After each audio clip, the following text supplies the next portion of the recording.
اعوذ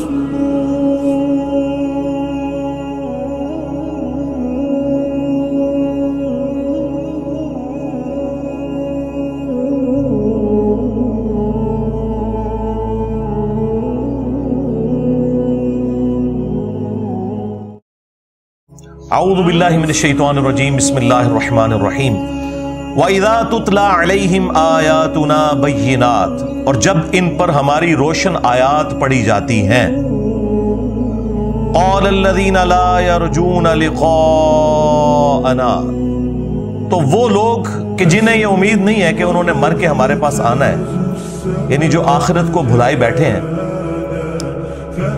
وہ اس کے جواب میں آیات سن کر کیا کہتے ہیں؟ ائت بقرآن غیر ھذا او بدل، اے نبی اس قرآن کے سوا کوئی اور کتاب لے آئیں یا اس قرآن کو بدل دیں ہم۔ تو بڑی سخت باتیں کرتا ہے، یہ طارق جمیل سٹائل میں کیوں نہیں بولتا؟ یہ غامدی صاحب کی طرح میٹھا میٹھا کیوں نہیں بولتا؟ بہت ہارش لینگویج ہے اس کتاب کی۔ یا تو کوئی اور کتاب لے کے آئیں تو ذرا میٹھی میٹھی باتیں کریں، یا اس کے اندر تھوڑی تبدیلی لے کے آئیں۔ اب اس کے جواب میں اللہ تعالیٰ کیا فرما رہے ہیں؟ قُلْ مَا يَكُونُ لِي أَنْ أُبَدِّلَهُ مِنْ تِلْقَاءِ نَفْسِي، اے نبی تم فرماؤ کہ مجھے تو اس بات کا اختیار ہی نہیں کہ میں اپنی مرضی سے اس کتاب میں کوئی تبدیلی کر سکوں۔ إِنْ أَتَّبِعُ إِلَّا مَا يُوحَى إِلَيَّ، میں تو خود پیروی کرنے والا ہوں جو میری طرف اللہ وحی کرتا ہے۔ ہوں تسی لکھ کہندے رہو کہ بزرگاں تو قلم اٹھ گیا ہے، اللہ، اگر یہ نبی کا سٹیٹس ہے تو بابے تشائی کوئی نہیں۔ بس ہر آیت کے بعد نا آپ لگا لیے کریں بابے تشائی کوئی نہیں۔ جب نبی علیہ السلام کا سٹیٹس یہ ہے سرکار، تو باقی لوگ کس تکبر کے اندر مبتلا ہے کہ وہ کہتے ہیں شیخ عبد القادر جیلانی نے جناب روح کھولی۔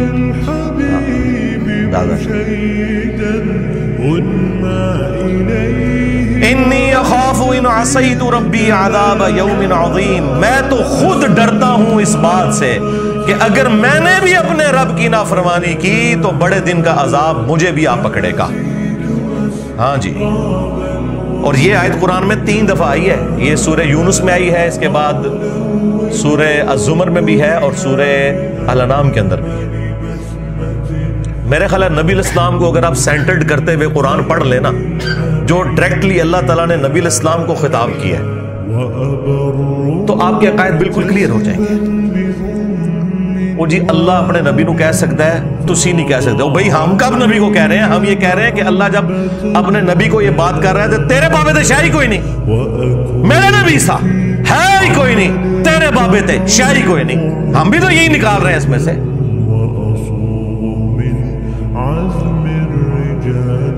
قُلْ لَوْ شَاءَ اللَّهُ مَا تَلَوْتُهُ عَلَيْكُمْ، اے نبی تم فرماؤ کہ اگر اللہ ہی چاہتا نا تو میں کبھی بھی یہ قرآن تم پر تلاوت نہ کرتا۔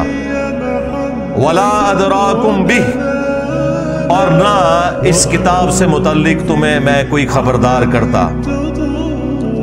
فَقَدْ لَبِثْتُ فِيكُمْ عُمُرًا، تو دیکھو میں نے اپنی عمر کا ایک اچھا خاصا حصہ تم میں گزارا ہے۔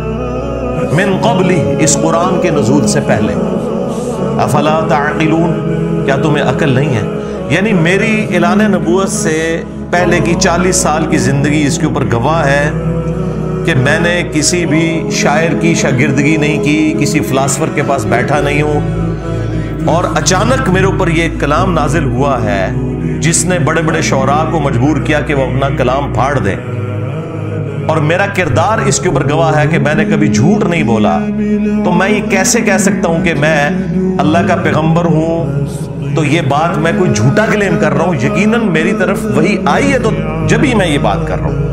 نبی علیہ السلام کی اعلان نبوت سے پہلے کی زندگی کو بھی اللہ تعالیٰ نے کفار مکہ سے صادق اور امین کہہ کے منوایا، اور پھر آپ کی زندگی ایک کھلی کتاب کی طرح تھی، لوگ جج کر سکتے تھے کہ نبی علیہ السلام کی زندگی میں کبھی کوئی ایسا معاملہ نہیں رہا کہ جس کی بنیاد کے اوپر کوئی یہ کلیم کرے کہ نبی علیہ السلام نے یہ ایکسپرٹیز حاصل کر لی۔ نہیں، وہ تو سورۃ العنکبوت میں آیا کہ اس قرآن کے نزول سے پہلے نہ تو آپ کتاب سے کوئی چیز پڑھ سکتے تھے، نہ اپنے دائیں ہاتھ سے لکھ سکتے تھے۔ اگر ایسا ہوتا تو یہ بات کافروں کو شک میں مبتلا کر دیتی کہ یہ کتاب آپ نے خود گھڑ دی ہے۔ یہ نبی علیہ السلام کا معجزہ تھا کہ آپ لکھنا پڑھنا نہیں جانتے تھے، ورنہ تو لوگ اعتراض کر سکتے تھے۔ تو یہ آیات الحمدللہ بالکل عقیدہ کلیئر کرتی ہیں کہ یہ کتاب نبی علیہ السلام نے خود نہیں لکھی، ورنہ اس طریقے سے گفتگو نہ ہوتی۔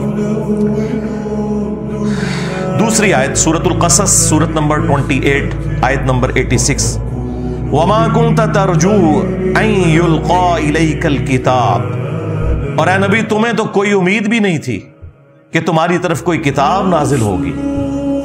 یعنی نبی علیہ السلام اگرچہ پیدائش سے لے کر وفات تک اللہ کے حصار کے اندر تھے، گناہوں سے محفوظ تھے، لیکن جب تک نبی مبعوث نہیں ہوتا نا، اسے خود بھی نہیں پتا ہوتا کہ وہ اللہ کا پیغمبر ہے۔ تمہیں تو کوئی امید ہی نہیں تھی کہ تمہاری طرف کتاب نازل ہوگی، الا رحمتا من ربک، سوائے اس کے کہ یہ تیرے رب کی رحمت ہے تیرے اوپر۔ فلا تکونن ظہیرا للکافرین، تو دیکھنا کافروں کی پشت پناہی کبھی نہ کرنا، ان کے مددگار کبھی نہ بننا۔ اب چونکہ اللہ نے تمہیں چن لیا اس کام کے لیے، اب تم نے کسی کی پرواہ نہیں کرنی، اللہ کی وحی کی پیروی کرنی ہے۔ یہ میں نے ایک انٹلیکچوئل ترتیب کے ساتھ، یہ ایمی نہیں کہ میں نے اٹھا لیے قرآن سے، اس پہ میرے گھنٹوں لگے ہیں کہ میں وہ کون سی کریٹیکل آیات ڈھونڈوں، پھر ان کو ایک ترتیب بھی دوں تاکہ آپ کو پورا مقدمہ سمجھ آئے۔ تیسری آیت سورہ الشورى سے، سورت نمبر 42، آیت نمبر 52، یہ بالکل اینڈ پہ جا کے آتی ہے۔ اللہ تعالیٰ نے انبیاء کرام کی طرف جو وحی بھیجی جاتی ہے اس کے مختلف موڈ ڈسکس کیے ہیں کہ فرشتے کے ذریعے وحی آتی ہے، دل پر القاء ہوتا ہے، یا پردے میں اللہ تعالیٰ گفتگو فرماتا ہے۔ اس کانٹیکسٹ میں پھر بات ہوئی ہے وَكَذَلِكَ أَوْحَيْنَا إِلَيْكَ رُوحًا مِّنْ أَمْرِنَا، اور بالکل اسی طریقے سے ہم نے اے محبوب صلی اللہ علیہ وآلہ وسلم تمہاری طرف اپنی طرف سے ایک جانفزا امر بھیجا، یعنی قرآن۔ ما كنت تدری ما الکتاب ولا الایمان، اس قرآن کے نزول سے پہلے نہ تو آپ کتاب سے متعلق کوئی بات جانتے تھے، نہ ایمان کی تفصیلات کو آپ جانتے تھے۔ یعنی قرآن کے نزول سے پہلے آپ کو نہیں پتا تھا کتاب کے بارے میں بھی اور ایمان کی تفصیلات کے بارے میں۔ ایک تو ڈیٹم لیول کا ایمان ہے، وہ تو ہر پیغمبر پیدائش سے لے کر وفات تک اللہ تعالیٰ کے حفاظت کے اندر ہوتا ہے۔ وَلَكِنْ جَعَلْنَاهُ نُورًا نَهْدِي بِهِ مَن نَّشَاءُ مِنْ عِبَادِنَا، لیکن اللہ تعالیٰ اپنے بندوں میں سے جس کے لیے چاہتا ہے اس کے لیے یہ وحی کا نور جو ہدایت کا ذریعہ ہے وہ اللہ تعالیٰ اسے دکھا دیتا ہے اپنے پیغمبروں میں سے بھی، اور پیغمبروں کے ذریعے اللہ تبارک و تعالیٰ ہدایت کی بات ان کی امتوں تک پہنچا دیتا ہے۔ وَإِنَّكَ لَتَهْدِي إِلَىٰ صِرَاطٍ مُسْتَقِيمٍ، اور بے شک اے نبی تم سیدھے راستے کی طرف، ہدایت کے راستے کی طرف رہنمائی کرتے ہو۔ یعنی اللہ تعالیٰ نے قرآن کو ذریعہ بنایا نبی علیہ السلام کو اعلیٰ درجے تک پہنچانے کا، جو قرآن میں ہے وَوَجَدَكَ ضَالًّا فَهَدَىٰ، اے نبی ہم نے آپ کو اپنی محبت میں خود رفتہ پایا تو آپ کو ہدایت کے اعلیٰ ترین درجے پر پہنچا دیا۔ یہ اعلیٰ حضرت نے ترجمہ بالکل ٹھیک کیا ہے، یہ جو باقی وہابی لوگوں نے ترجمہ کیا ہے وہ بالکل غلط ہے، ان سے اوور لک ہوا ہے کہ نبی تمہیں گمراہ پایا، نعوذ باللہ، یہ الفاظ غلط ہے۔ یہاں ضال کا مطلب گمراہی نہیں ہے۔ جب قرآن میں واضح آ گیا ما ضل صاحبکم وما غوا، تمہارے نبی نہ کبھی بہکے ہیں نہ کبھی بہرا چلے ہیں، تو پھر یہ ضال کا ترجمہ نبی علیہ السلام کے کیس میں کیسے یہ ہو سکتا تھا؟ اس کا اسلوب قرآن میں موجود تھا سورہ یوسف کے اندر، ان ابانا لفی ضلال مبین، ہاں بے شک ہمارے ابا جان یوسف کی محبت میں ڈوب چکے ہیں۔ ظاہر ہے وہ یعقوب علیہ السلام کے بیٹوں نے یہ تو نہیں کہنا تھا ہمارا ابا گمراہ ہو گیا، کافر ہو جاتے، ابا پیغمبر بھی تھا، اس کے صحابی بھی تھے، پیغمبر کی اولاد تھے، انہوں نے کہا یوسف کی محبت میں ڈوب چکے ہیں، تو وہاں پر ضلال مبین محبت میں ڈوب چکے ہیں. تو یہاں پہ بھی یہی ترجمہ ہوگا وَوَجَدَكَ ضَالًّا فَهَدَىٰ. اے نبی آپ کو ہم نے اپنی محبت میں خود رفتہ پایا تو ہدایت کے اعلیٰ ترین مقام کے اوپر پہنچا دیا. اسی کو سپورٹنگ وہ بخاری کی حدیث ہے جو حضرت عمر نے سیدنا ابوبکر کی خلافت کے دوسرے دن خطبہ دیا تھا. صحیح بخاری میں یہ حدیث موجود ہے. پہلے حضرت عمر ممبر پہ آئے, انہوں نے خطبہ دیا, پھر حضرت ابوبکر نے خطاب کیا. تو حضرت عمر نے اپنے خطبے میں کہا کہ چونکہ صحابہ کرام کے دل دکھی تھے آپ کی وفات کی وجہ سے, تو انہوں نے کہا کہ دیکھو اللہ تعالیٰ نے اپنے نبی کے لیے وہ پسند کیا جو ان کے لیے بہتر تھا, یعنی اپنے پاس بلا لیا. اور تمہارے لیے تمہارے پیغمبر نے کتاب چھوڑی ہے, اللہ کی کتاب. یہ وہ کتاب ہے جس کے ذریعے اللہ نے اپنے پیغمبر کو ہدایت دی, اور اب اس کتاب کے ذریعے تم بھی ہدایت حاصل کرو اور آگے اس کتاب کے ذریعے ہدایت والا معاملہ کرو. وہی جو قرآن میں آیا ہوا اوحی الی ھذا القرآن لانذرکم بہ ومن بلغ. اے نبی تم فرماؤ قرآن مجھے اس لیے وحی کیا گیا تاکہ اس قرآن کے ذریعے میں تمہیں بھی تبلیغ کر دوں, اور جس تک یہ کتاب پہنچ جائے وہ بھی اسی کتاب کے ذریعے تبلیغ کرے.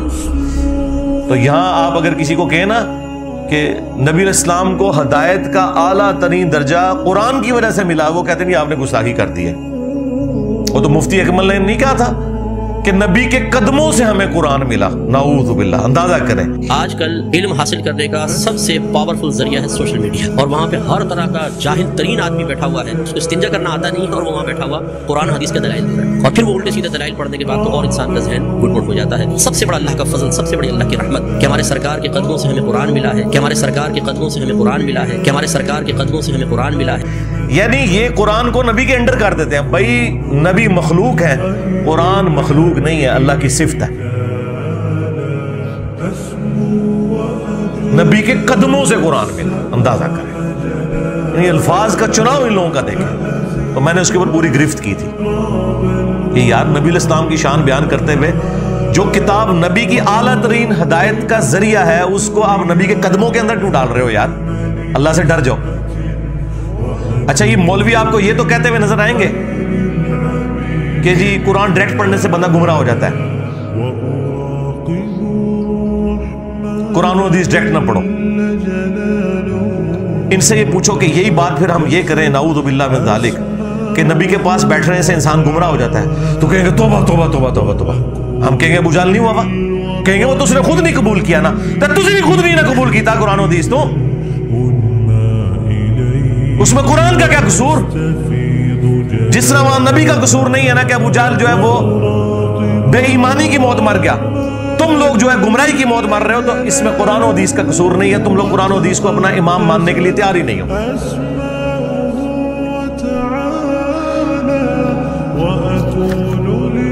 ریفرنس نمبر 4 سورہ سبا کی آیت نمبر 50. یہ بڑی سخت آیت ہے جی, ساری سخت ہے, اس سے آپ کو عقیدہ مزید کلیئر ہوگا.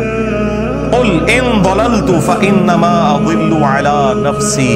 اے نبی تم فرماؤ کہ بالفرض اگر میں گمراہ ہوں نا, یہ بالفرض تو ہم احتراماً لگا رہے ہوتے ہیں تاکہ یہ بات سنی, اگر میں گمراہ ہوں تو میری گمراہی کا وبال مجھی پر ہے. وَإِنِ اهْتَدَيْتُ, اور اگر میں ہدایت پر ہوں, فَبِمَا يُوحِي إِلَيَّ رَبِّي, تو میں ہدایت پر اس وحی کی وجہ سے ہوں جو میرے رب نے میری طرف کی ہے. یہ کہتا ہے جی نبی کے قدموں سے قرآن ملا ہے, اور نبی سے کیا اعلان کروایا جا رہا ہے کہ آپ کہیں کہ میں اگر ہدایت پہ ہوں نا تو قرآن کی وجہ سے ہوں. اِنَّهُ سَمِيعٌ قَرِيبٌ, بے شک وہ سننے والا اور قرب والا ہے, بالکل ہمارے قریب ہے, نزدیک ہے. 5ویں آیت سورۃ الحاقہ کی مشہور آیات ہے, یہ کنٹینیوس 43 سے لے کے آنورڈ. تنزیل من رب العالمین, اس کتاب کو اس نے اتارا ہے جو تمام جہانوں کا پالنے والا ہے.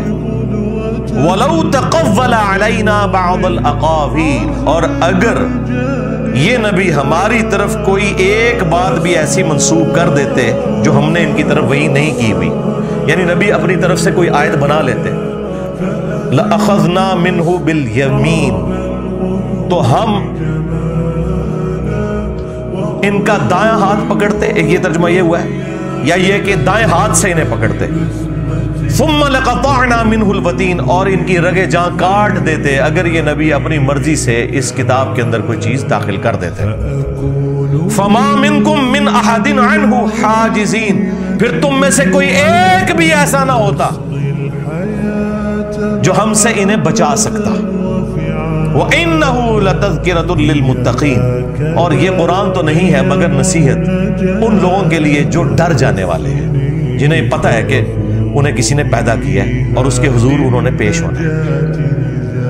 اب دیکھیں یہ آیات پڑھیں تو کوئی گستاخی والا معاملہ نہیں ہے، اس میں نبی کی شان بیان ہوئی ہے کہ نبی علیہ السلام کو اللہ تعالیٰ نے یہ شان عطا فرمائی ہے۔ آپ صلی اللہ علیہ وآلہ وسلم کے ایمان کا یہ لیول ہے کہ وہ اپنی مرضی سے کوئی بات بھی اللہ کی طرف منسوب نہیں کریں گے۔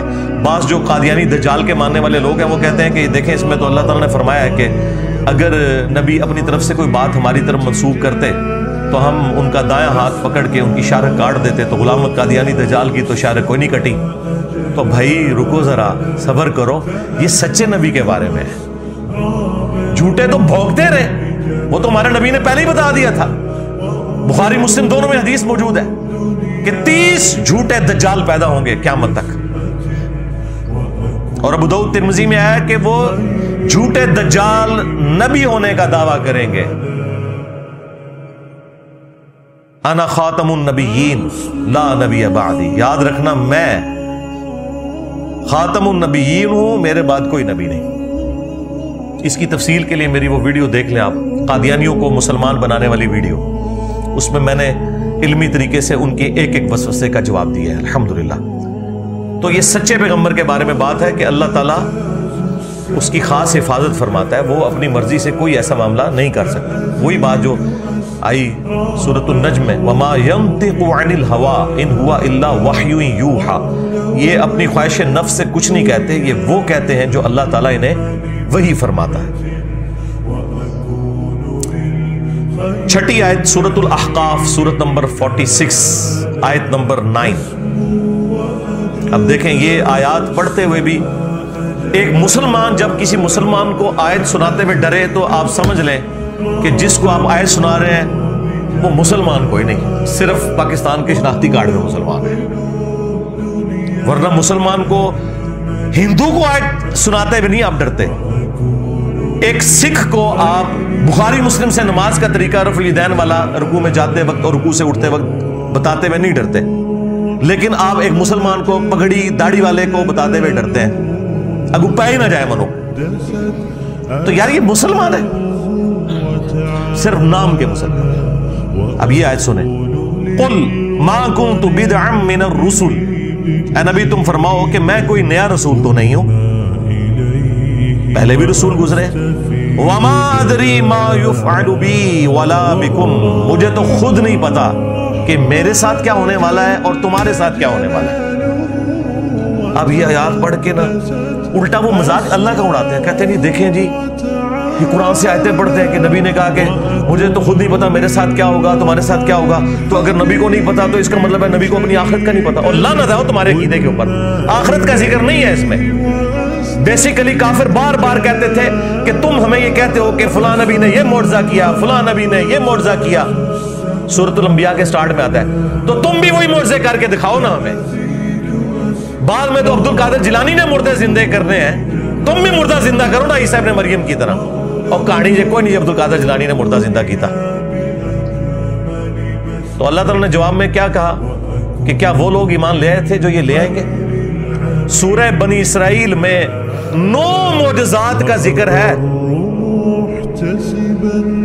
ان میں سے ایک معجزہ یہ بھی ہے اس کا سونے کا کوئی گھر ہو، یعنی اوپر دیکھے تو سونا، نیچے دیکھے تو سونا، ہاں اس کا باغ ہو جس میں یہ نہریں رواں کر کے بتا دے، یا آسمان پہ چڑھ کے بتائے اور ہمارے سامنے کتاب لے کے نازل ہو، تب اسے نبی مانیں گے۔ اللہ تعالیٰ نے اس کے جواب میں فرمایا کہ اے نبی تم کہہ دو کہ معجزات تو اللہ کے پاس ہے، میں تو انسان ہوں اور اس کا پیغمبر ہوں، ڈر سنانے کے لیے تمہارے پاس آیا ہوں۔ اگر نبی کا یہ سٹیٹس ہے کہ وہ اپنی مرضی سے معجزہ نہیں دکھا سکتا، تو بابے یہ نگاہ مار کے مرید کیسے جلا کے راکھ کر سکتے ہیں؟ سب کہانیاں جھوٹ۔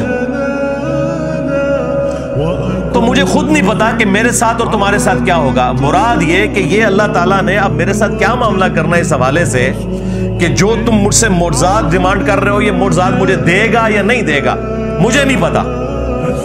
اور تمہارے ساتھ کیا کرنا ہے کہ تمہیں ان معجزات کے بغیر ہی ہدایت دینی ہے یا ان معجزات کے ساتھ دینی ہے یا نہیں دینی، یہ مراد ہے اس سے۔ ان اتبع الا ما یوحى الی، میں تو اسی وحی کا پابند ہوں جو اللہ تعالیٰ میری طرف کرتا ہے، میں اسی کی اتباع کرنے والا ہوں۔ وما انا الا نذیر مبین، اور میں تو نہیں ہوں سوائے اس کے کہ کھلا ڈر سنانے والا ہوں کہ تم نے مر کے اپنے رب کے حضور پیش ہونا ہے۔ آخرت کا ڈر سنانے کے لیے اللہ تعالیٰ نے مجھے بھیجا ہے، میری یہ ذمہ داری ہے۔ باقی میرے ساتھ کیا معاملہ ہوگا اس حوالے سے کہ جو تمہاری ڈیمانڈ ہے وہ میرے ذریعے اللہ تعالیٰ پوری کروائے گا یا نہیں کروائے گا، یہ اللہ کی مرضی ہے کہ وہ معجزہ دکھائے یا نہ دکھائے۔ وہ سعید اسد صاحب فوت ہو گئے، اللہ تعالیٰ کی مغفرت کرے۔ ان کو کسی نے میرا یہ کلپ بھیج دیا، انہوں نے پکڑ کے نا مرنے سے کوئی ایک ہفتہ پہلے میرے خلاف پوری ویڈیو بنا دی کہ بتاؤ کہ اگر نبی کوئی ڈاؤٹ فل کے کر رہے ہیں۔ اندازہ کرو، جو بابوں کے پجاری پوری زندگی رہے ہیں وہ ہمیں نبی کی اہمیت بتائیں گے۔ سرکار نبی علیہ السلام کے مبارک نام کو، آپ کی مبارک دعوت کو اللہ کے فضل سے جس طرح ہمارے پلیٹ فارم سے روشن کیا گیا تمہارے 1200 سال میں کسی نے نہیں کیا۔ تم تو اپنے بابوں کے پجاری بناتے رہے ہو، خدمتاں کیتیاں نے دین دیاں بڑیاں، جوڑ کے رکھا اپنے بابوں کے ساتھ۔ جس نے بھی ذکر کیا نسبتیں بابوں کی لگائی ہیں، کبھی قادری لگا لی، چشتی لگا دی، محمدی کی تمہیں توفیق ہی نہیں ہوئی کیونکہ تم محمدی ہے ہی نہیں ہو نا۔ کیوں لگاؤ گے؟ حنفی شافی لگاؤ گے، مالکی لگاؤ گے، محمدی نہیں لگاؤ گے۔ دیکھا کتنی بڑی بدبختی ہے۔ ہاں، اہل حدیث نے تھوڑی جرأت کی، وہ بھی ان کے ایک دشمنی میں آ کے انہوں نے اپنے ساتھ محمدی لکھنا شروع کیا۔ ویسے محمدی ہم اس کے حق میں بھی نہیں ہیں، ہم مسلم ہیں۔ نبی علیہ السلام نے ہمارا نام مسلم رکھا ہے، اللہ تعالیٰ نے مسلم رکھا ہے، ابراہیم علیہ السلام نے مسلم رکھا ہے۔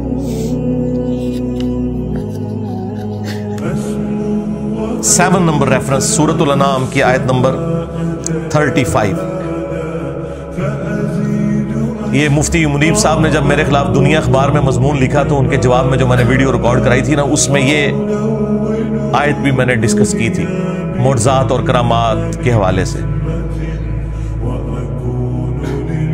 نبی علیہ السلام کو اس بات کا قلق تھا کہ اللہ تعالیٰ ان کا منہ مانگا معجزہ دکھا کیوں نہیں دیتا کہ یہ مان لیں، لیکن اللہ تعالیٰ کو تو پتا تھا کہ اے نبی تیرے ماننے والے بھی قرآن بخاری مسلم دیکھ کے تیری بات نہیں مانیں گے، تو کافر تشائی کوئی نہیں۔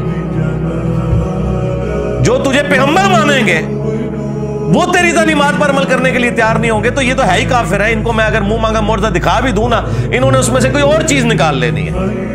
ہاں، انہوں نے کہا آسمان سے کتاب لے کے نازل ہو۔ اللہ تعالیٰ نے سورۃ الحجر میں، سورۃ الانعام میں فرمایا کہ اگر ہم آسمان سے کوئی ایسی کتاب نازل کر لیں جو ان کے سامنے اترے، یہ اسے اپنے ہاتھوں سے چھو بھی لیں، پڑھ بھی لیں، تب بھی کہیں گے ہماری آنکھوں پہ جادو ہو گیا ہے، اصل ہی نازل نہیں ہوئی۔ دیکھو ہوں کیا کرو گے؟ ہر چیز کا کوئی نہ کوئی الٹا جواب۔ پھر سورۃ الانعام میں جس شان سے آئی ہے نا بات،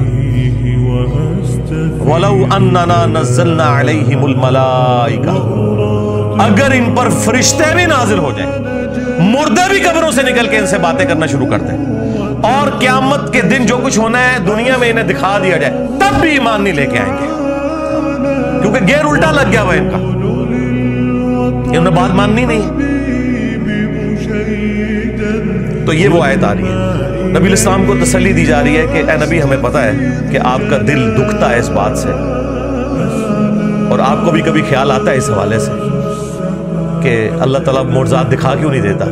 اب اس کے جواب میں کتنا سخت انداز ہے، لیکن یہ سمجھانے کے لیے وَإِن كَانَ كَبُرَ عَلَيْكَ إِعْرَاضُهُمْ، اے نبی اگر آپ کو ان کا حق سے روگردانی کرنا اتنا ہی برا لگتا ہے کہ یہ کافر ایمان کیوں نہیں لاتے، آپ کو اس چیز کی اتنی ٹینشن ہو گئی ہے۔ اس سے پہلے اللہ تعالیٰ نے پچھلی آیات میں یہ بھی فرمایا کہ یہ آپ کا انکار نہیں کر رہے، یہ تو اللہ کا انکار کر رہے ہیں۔ اگر میں نے انہیں ریلیکس کیا اس مسئلے میں تو آپ اتنی ٹینشن نہ لیں. اگر آپ کو پھر بھی ان کا اعراض کرنا اتنا گراں گزرتا ہے فَإِنِ اسْتَطَعْتَ أَن تَبْتَغِيَ نَفَقًا فِي الْأَرْضِ، تو اگر آپ سے ہو سکتا ہے تو زمین میں کوئی سرنگ بنا لیں، اَوْ سُلَّمًا فِي السَّمَاءِ، یا آسمان میں کوئی سیڑھی لگا لیں، فَتَأْتِيَهُمْ بِآيَةٍ، اور آپ کوئی اپنی طرف سے معجزہ لا کے دکھا سکتے ہیں تو دکھا دیں. زمین کی گہرائیوں سے کوئی معجزہ نکال کے بتا دیں یا آسمان پہ چڑھ کے کوئی معجزہ دکھا سکتے ہیں تو آپ دکھا دیں. ظاہر نبی علیہ السلام نے کہا تھا دکھانا تھا، اللہ کی مرضی کے بغیر تو کچھ نہیں ہو سکتا. وَلَوْ شَاءَ اللَّهُ لَجَمَعَهُمْ عَلَى الْهُدَى، اگر اللہ تعالیٰ نے ہدایت ہی دینی ہوتی نا تو پوری انسانیت کو زبردستی ہدایت پہ جمع کر دیتا. لیکن اللہ تعالیٰ تو چاہتا ہے کہ لوگ اپنی مرضی سے مجھے چوز کریں، نہ کہ زبردستی کی ہدایت. وہ تو فرشتوں کو اللہ نے پہلے ہی دی ہوئی ہے. اسی لیے میں کہتا ہوں کہ یہ وہ دولت ہے جو حضرت جبرائیل علیہ السلام کے پاس بھی نہیں ہے. جبرائیل علیہ السلام نے اللہ کی مرضی سے اللہ کو مانا، اور آپ اور میں اپنی مرضی سے اللہ کو مانتے ہیں. توفیق اس کی ہے لیکن چوائس ہماری ہے. اللہ اگر زبردستی ہدایت دینا چاہتا تو سب کو ہدایت پہ جمع کر دیتا. فَلَا تَكُونَنَّ مِنَ الْجَاهِلِينَ، تو اے نبی دیکھو جاہلوں میں نہ ہو جاؤ. اب ڈاکٹر سراس ہمارے استاد یہاں پہ آ کے نہ کہتے ہیں میں ڈر گیا ہوں کہ میں کیا ترجمہ کروں، تو انہوں نے ترجمہ کیا اے نبی آپ جذباتی نہ ہو. اچھا اعلیٰ حضرت نے پتا کیا ترجمہ کیا؟ تو اے سننے والے تو نادان نہ بن، تاکہ جو پڑھنے والا ہے اسے پتا چلے یہ نبی کو نہیں کہا کسی اور کو کہا. یعنی وہ ڈرتے ہیں نا کہ نبی کو اللہ کچھ بھی نہیں کہہ سکتا. لیکن اسی اعلیٰ حضرت سے بلنڈر ہو گیا. سورہ ہود میں جہاں پہ حضرت نوح علیہ السلام نے اپنے کافر بیٹے کے لیے دعا کر دی تھی نا، وہاں پہ بھی یہی الفاظ ہے اے نوح جاہلوں میں سے نہ ہو. وہاں انہوں نے ترجمہ ٹھیک کر دیا، ڈنڈی پھڑی جاتی ہے. جس طرح شاہداً و مبشراً و نذیرا کا ترجمہ اعلیٰ حضرت نے کیا حاضر و ناظر، لیکن سورہ البقرہ کی آیت نمبر 143 میں وہاں پہ آ گیا تھا کہ یہ امت اگلی امتوں پہ حاضر و ناظر ہے اور نبی اس امت پہ حاضر و ناظر ہے. وہاں انہوں نے ترجمہ صحیح کر دیا کہ یہ امت اگلی امتوں پر گواہ ہے، یعنی قرآن کی وجہ سے، اور نبی اس امت پر گواہ ہے. وہاں ترجمہ ٹھیک کر دیا، ورنہ پوری امت کو حاضر و ناظر ماننا پڑنا تھا. اس لیے میں کہتا ہوں قرآن میں جہاں کوئی ڈنڈی مارتا ہے وہ پکڑی جاتی ہے. لہٰذا یہ کسی پہ پابندی نہ لگائیں کہ فلاں کا ترجمہ پڑھو فلاں کا نہ پڑھو. قرآن آپ ٹوٹیلٹی میں پڑھیں گے نا، اللہ تعالیٰ آپ کو کان سے پکڑ کے خود ہدایت کے راستے پہ چلا دے گا. الحمدللہ. 8واں ریفرنس میرے نزدیک قرآن حکیم میں اس سے زیادہ سخت آیات کوئی نہیں ہے. یہ جو اب میں نے، اس لیے میں نے اس کو 8ویں نمبر پہ رکھا تھا. یہاں تک پہنچتے پہنچتے تھوڑا آپ کا ذہن بن جائے، اب آپ کو یہ ہضم ہو جائیں گی آیات. اور یہ آیات میں نے اپنے درجنوں لیکچرز میں کور کی ہیں. سورہ بنی اسرائیل کی آیت نمبر 73 سے 75 تک. عصمت انبیاء کا جو عقیدہ ہے مسئلہ نمبر 88A اور B میں نے ریکارڈ کروایا تھا آلموسٹ آج سے 10 سال پہلے. اس کے بعد بھی میری ایک ویڈیو ریکارڈ ہوئی تھی انبیاء گناہ نہیں کرتے، اس میں بھی میں نے ان آیات کو کور کیا. مختلف مقامات کے اوپر میں نے ان آیات کو کور کیا ہے. وَإِن كَادُوا لَيَفْتِنُونَكَ عَنِ الَّذِي أَوْحَيْنَا إِلَيْكَ، اور اے نبی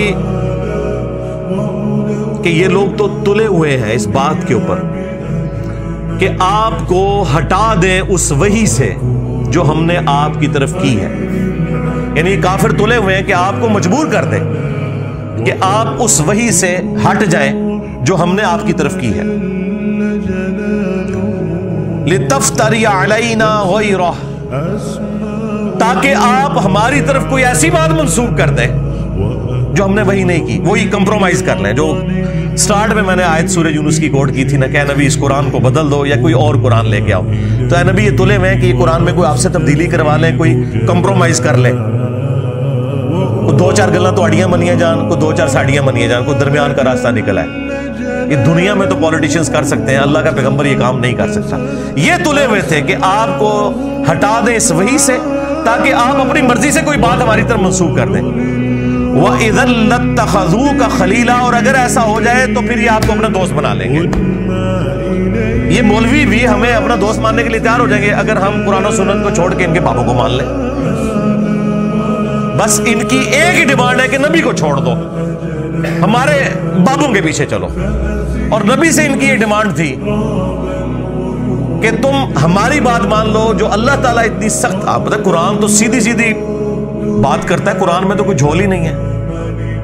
قرآن جو بندہ پہلی بار پڑھتا ہے وہ کہتا ہے پتہ نہیں یہ کتاب کون سی ہے. میں تو ماں باپ نے تعارف ہی کوئی اور کرایا تھا کہ اللہ تعالیٰ کو ایک بوڑھی نانی ہے، میں شغل لایا اینڈ تے سارے نو معاف کر دینا. ہاں یہ تو قرآن پڑھو تو پتہ لگتا ہے. یہ جی قرآن رحمت ہی رحمت ہے. وہ تو قرآن جو ہے جملہ بولے سمجھ لو نے قرآن کو نیچے پڑھیا ہے. قرآن نہ تمہارے ماں باپ نے پڑھا، نہ تمہارے آباء و اجداد نے. اور کانفیڈنس لیول جی 80 تے آج تک گل سنی نہیں. یہ پتہ نہیں کتوں آیتاں کڈیاں نے جناب، اتوں ہی کڈیاں جتوں آئیاں نے، یہ مکے مدینے تو آئیاں نے. تو یہ آپ کو اپنا دوست بنا لے. وَلَوْلَا أَن ثَبَّتْنَاكَ، اور اے نبی اگر ہم آپ کو ثابت قدم نہ رکھتے، لَقَدْ كِدْتَ تَرْكَنُ إِلَيْهِمْ شَيْئًا قَلِيلًا، تو بے شک آپ بھی تھوڑا بہت ان کی طرف جھک ہی جاتے اگر ہم آپ کو نہ تھام لیتے. جی یوسف علیہ السلام کے لیے نہیں آیا کہ اس عورت نے یوسف کا قصد کیا، یوسف بھی کر لیتا اگر اپنے رب کی برہان نہ دیکھتا. کر لیتا یوسف بھی، اللہ نے بچا لیا کیونکہ وہ اللہ کے مخلص بندے تھے، چنے ہوئے. ہم مخلص بننے کی کوشش کرتے ہیں، یعنی اپنا اخلاص اللہ کے لیے شو کرتے ہیں. انبیاء مخلص ہوتے ہیں، زبر کے ساتھ چنے ہوئے.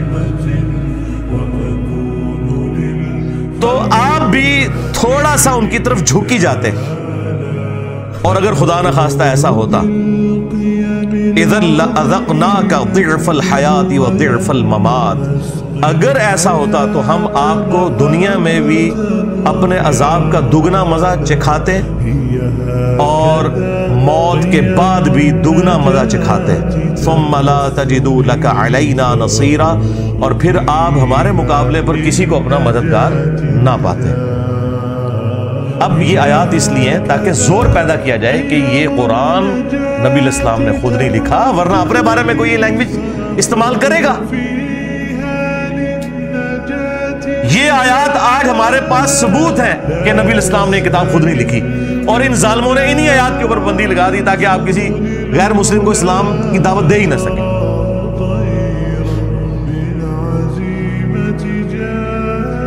اور ان کے بابے بھی بچتے ہیں نا، کیونکہ بابے تو قرآن و سنت کے مطابق چلتے ہی کوئی نہیں ہے.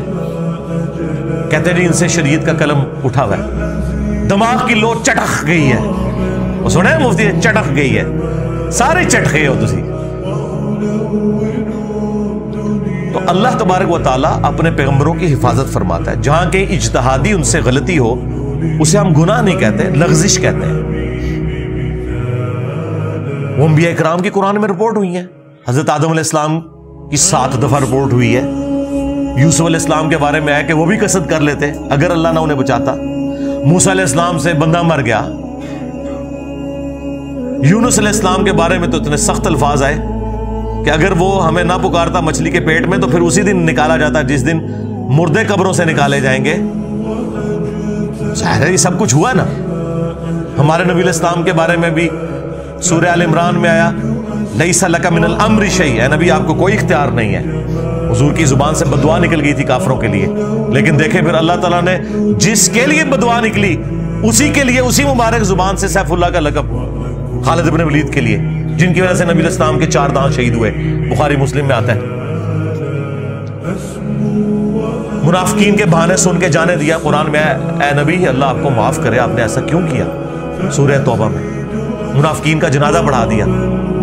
کہا کہ آمدہ نہیں جنازہ پڑھانا، نہ کسی کی قبر پہ کھڑا ہونا ہے، اور 70 دفعہ بھی مغفرت کی دعا کرو گے ہم قبول نہیں کریں گے. اس طرح کے کئی واقعات ہیں. پھر جو غزوہ بدر کے قیدیوں کے بارے میں تو اتنی سخت آیات سورۃ الانفال میں کہ اگر وہ پہلے آیت نازل نہ ہوئی ہوتی جس سے تم لوگوں نے اجتہاد کیا تو تمہیں عذاب دیا جاتا. تم نے بدر کے قیدی چھوڑ کیوں دیے؟ فتنہ تو ختم ہی نہیں ہوا. پھر عبس وتولی کی آیات جو نازل ہوئی عبداللہ ابن ام مکتوم کے حوالے سے، تو اللہ تعالیٰ اپنے پیغمبروں پر گرفت فرماتا ہے. اگر ان سے کہیں اجتہادی غلطی ہو جو گناہ نہیں ہوتے اس کی اصلاح فرما دیتا ہے. چونکہ اصلاح ہو جاتی ہے اس لیے ہم کہتے ہیں کہ پیغمبر معصوم ہے، کہ اگر کہیں مس ہینڈلنگ ہوئی تھی گناہ کے زمرے میں نہیں، غلطی کے زمرے میں, لغزش کے زمرے میں, تو اللہ تعالیٰ اس کی ریمیڈی فرما دیتا ہے. At the end of the day جب پیغمبر دنیا سے جاتے ہیں تو ہر چیز بالکل صاف ستھری دے کے امت کو جاتے ہیں. لیکن نبی کے بعد کوئی شخص یہ دعویٰ نہیں کر سکتا کہ اس کے پاس کوئی وحی آئی ہوئی ہے اور وہ غلطی کرے گا تو اس کی غلطی کی نشاندہی جو ہے وہ اللہ تعالیٰ کرے گا. نہیں, وہ ہم قرآن و سنت کی روشنی میں ہی کریں گے. یہ فرق ہے. اب یہ عصمت انبیاء کا ٹاپک ایسا ہے کہ یہ صرف اس آیت پہ میں 2-3 گھنٹے بھی بولوں نا تو کم ہے, لیکن چونکہ میں نے ٹاپک کور کرنا ہے اس لیے میں اسے یہیں پہ چھوڑتا ہوں. آپ میری وہ ویڈیوز دیکھ لیجئے گا. 9th ریفرنس سورۃ القصص کی آیت نمبر 56. انک لا تہدی من احببت ولکن اللہ یہدی من یشاء. اے نبی, بے شک جس سے تم محبت کرتے ہو تم اسے ہدایت نہیں دے سکتے, اللہ جسے چاہتا ہے ہدایت دیتا ہے. وَهُوَ أَعْلَمُ بِالْمُهْتَدِينَ, اور وہ بہتر جانتا ہے کہ کسے ہدایت دینی ہے. نبی اسلام کی تو یہی خواہش تھی کہ سارے لوگ ہی کلمہ پڑھ لیں. آپ کی خواہش اگر پوری ہوتی تو ابو لہب بغیر کلمے کے دنیا سے نہ جاتا. آپ کا چچا تھا, لیکن اس کے خلاف پوری سورت نازل ہو گئی. تو اللہ تعالیٰ فرما رہا ہے کہ جس سے تم محبت کرتے ہو تم اسے ہدایت نہیں دے سکتے, اللہ جسے چاہتا ہے ہدایت دیتا ہے. اور یہ کوئی ظلم والا معاملہ بھی نہیں کہ اللہ تعالیٰ جان بوجھ کے گمراہ رکھتا ہے, نہیں. والذین جاہدوا فینا لنہدینہم سبلنا, جو لوگ ہماری راہ میں کوشش کریں گے ان کے لیے ہدایت ہوگی. جو آنکھیں بند کر کے لیٹا ہوا ہے, مکار اٹھنا ہی نہیں چاہتا, اس کو نبی بھی نہیں اٹھائے گا, نہ اللہ تعالیٰ اسے زبردستی اٹھا کے ہدایت دے گا. ہاں, جو سویا ہوا تھا اسے نبی جھنجھوڑے گا, اگر نہ اٹھا نبی کی دعا کی برکت سے اللہ تعالیٰ اسے اٹھا دے گا. لیکن جو آنکھیں بند کر کے لیٹا ہوا ہے وہ تو پہلے ہی جاگ رہا ہے, وہ مکاری کر رہا ہے علماء یہود کی طرح, اسے کبھی بھی ہدایت نہیں ملے گی. 10th نمبر ریفرنس, یہ وہ آیت ہے جس کے بارے میں میں نے کہا تھا کہ آپ کسی بھی پاکستان کے چوک میں یہ آیت اگر تلاوت کر دیں ترجمے کے ساتھ, بھلے آپ اعلیٰ حضرت کا ہی ترجمہ پڑھ دیں, تو آپ کا غائبانہ نماز جنازہ ہمیں پڑھنا پڑ جائے گا. اتنا حوصلہ ہی نہیں کہ یہ آیت کوئی سن سکے. سورۃ الاعراف آیت نمبر 188. اگر نبی علیہ السلام کا یہ سٹیٹس ہے تو بابت شیء کوئی نہیں. قُلْ لَا أَمْلِكُ لِنَفْسِي نَفْعًا وَلَا ضَرًّا, اے نبی تم فرماؤ میں تو اپنی جان کے لیے بھی کسی بھی نفع اور نقصان کا مالک نہیں ہوں, إِلَّا مَا شَاءَ اللَّهُ, مگر جو اللہ چاہے. اب اس کو اسی آیت میں پھر کھولا گیا کہ اس سے مراد کیا ہے نفع نقصان کا مالک نہیں ہوں. وَلَوْ كُنْتُ أَعْلَمُ الْغَيْبِ, اگر میں خود سے غائب جان لیتا, مجھے پتا چل جاتا کہ مستقبل میں کیا ہونے والا ہے, لَسْتَكْثَرْتُ مِنَ الْخَيْرِ, تو میں خیر کثیر جمع کر لیتا. وَمَا مَسَّنِيَ السُّوءُ, اور مجھے کبھی کوئی برائی نہ پہنچتی, کوئی تکلیف نہ پہنچتی. میں پہلے ہی اس کے لیے کوئی معاملات کو سیٹل کر لیتا ہے. نبی الاسلام کو اگر پہلے یہ پتا چل جاتا کہ ایگزیکٹلی کیا ہونا ہے, ویسے تو بخاری میں آتا ہے نبی الاسلام کو احد کے موقع پر ایک خواب دکھایا گیا تھا کہ آپ کے سامنے ایک گائے ذبح ہو رہی ہے, تو آپ کو یہ کلک کر گئی کہ کل یہ دن مشکل ہونے والا ہے مسلمانوں پر. لیکن ایگزیکٹلی کیا ہوگا کہ وہ 50 تیر انداز میں سے 35 جو ہیں وہ درہ چھوڑ دیں گے. حالانکہ بخاری میں الفاظ تھے, نبی الاسلام نے کہا کہ تم دیکھو کہ ہماری لاشوں کو چیل کوے بھی اٹھا رہے ہیں نا, تب بھی تم نے یہ درہ نہیں چھوڑنا. اس سے زیادہ اور کیسے سمجھایا جاتا, لیکن ہو گیا وہ. اس کی وجہ سے نبی الاسلام کے بھی دانت شہید ہوئے, 70 کے قریب صحابہ شہید ہوئے, صرف ان 35 بندوں کی نافرمانی کرنے کی وجہ سے. اس پہ میں جملہ بولتا ہوں کہ اگر نبی دنیا میں موجود ہوں اور نبی کے ماننے والے نبی کی نافرمانی کریں تو اس کا رزلٹ یہ نکلتا ہے کہ باقی مسلمان بھی تکلیف کاٹتے ہیں, خود نبی بھی تکلیف کاٹتے ہیں. آج تو نبی دنیا میں موجود نہیں ہے. آج اگر ہم اللہ اور اس کے رسول کی نافرمانیاں کریں گے تو ہمیں یہ کون سا تکبر ہے کہ نبی الاسلام کی دعاؤں کا حصہ ہمیں مل جائے گا, جب نبی دنیا میں موجود تھے اور چند لوگوں نے نبی الاسلام کی نافرمانی کی, اس کی پاداش میں اللہ تعالیٰ نے نبی الاسلام کے بھی دانت شہید ہوئے, 70 صحابہ بھی شہید ہو گئے. اگر لحاظ ہونا چاہیے تھا وہاں ہوتا نا. یہ اللہ تعالیٰ نے ایگزامپل سیٹ کی کہ یہ نعرے مارنے چھوڑ دو, جو کچھ بھی ہے تیرے محبوب کی امت سے نہ, محبوب کی اتباع کرو گے پھر یہ نسبت بھی کام آئے گی.